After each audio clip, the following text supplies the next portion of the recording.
one of the things I think you talk a lot about black boy joy and about black child joy in general, and joy I think is a really intentional choice in there. And I know it was kind of like one of the main subjects of your talk today at the nursery show. Do you want to tell me a little bit about why you focus on joy as opposed to just maybe trying to get a child up to some sort of Yeah, I think black joy has to be centralized because so often in the media, in the wider society, experiences of what it means to be black, our pain is always focused on. So we're always centralizing focus on trauma. We're always centralizing focus on the difficulties and the sadness around what it means to be a black person in this world, in this society. And even if we think about where these conversations are spurring from, in terms of 2020, this global wake up to the murder of George Floyd. Black men have always been murdered and abused by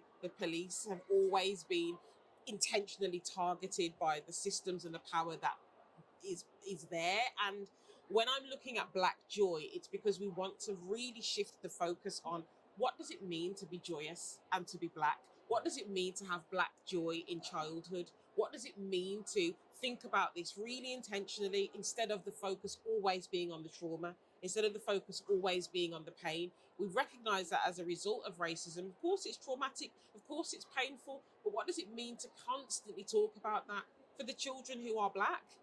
What does it mean for the children who aren't black when they're thinking about what it means to be racially minoritized in an early years space?